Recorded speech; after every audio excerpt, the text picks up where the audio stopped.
ମୋତେ ବି ଭୀମକ୍ଷମ ଉପରେ ଅଭିଯୋଗ ଆସିଛି ଯେ ସେମାନେ 3 ମାସରୁ ଉର୍ଦ୍ଧ୍ୱ ହେଲା ସେମାନଙ୍କୁ ପରୀକ୍ଷା କରିଥିଲେ ମେଡିକାଲ ଟିମ୍ ତରଫରୁ।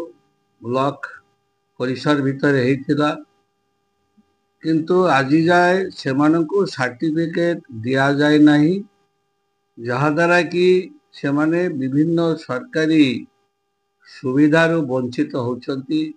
ଏହା ବଡ଼ ଦୁର୍ଭାଗ୍ୟଜନକ। ମୁଁ ତ ଲକ୍ଷ୍ୟ କରୁଛି ସରକାରୀ କର୍ମଚାରୀମାନଙ୍କର ପ୍ରାୟତଃ କାମ କରିବାର ଇଚ୍ଛା ଶକ୍ତି କମି କମି ଆସିଲାଣି। କ'ଣ ପାଇଁ କେଜାଣି ଜଣାପଡ଼ୁନି କିଛି।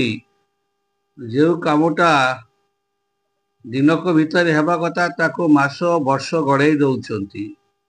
ତେଣୁକରି ବିଶେଷ କରି ଭିନ୍ନକ୍ଷମମାନଙ୍କର କାମକୁ ତୁରନ୍ତ କରିଦେବା ଉଚିତ ଏବଂ ଏହା ନ କଲେ ମୁଁ ତ ଭାବୁଛି ଯେ ମୋତେ ଏ ବିଷୟରେ ବିଭାଗୀୟ ମନ୍ତ୍ରୀ ଯିଏ ଅଛନ୍ତି ତାଙ୍କ ସହିତ ମାନ୍ୟବର ମୁଖ୍ୟମନ୍ତ୍ରୀଙ୍କ ସହିତ ଆଲୋଚନା କରିବାକୁ ପଡ଼ିବ, ଯେହେତୁ ଏହା ଗୋଟେ ସିରିୟସ୍ ବିଷୟ, ଏହା ଅତ୍ୟନ୍ତ ଜରୁରୀ।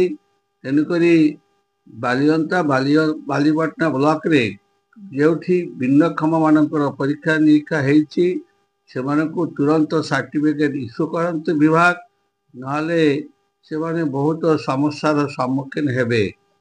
କାରଣ ସରକାର ଏତେ ଟଙ୍କା ଦରମା ଦେଉଛନ୍ତି ଲୋକଙ୍କ ଜନସାଧାରଣ କାମ କରିବା ପାଇଁ, ଏ ଜନସାଧାରଣଙ୍କ ଟ୍ୟାକ୍ସ ପଇସାରେ ଦରମା ପାଉଛନ୍ତି, କାହିଁକି ସେବା ଦେବାରେ ସେମାନେ କୁଣ୍ଠାଉଛନ୍ତି?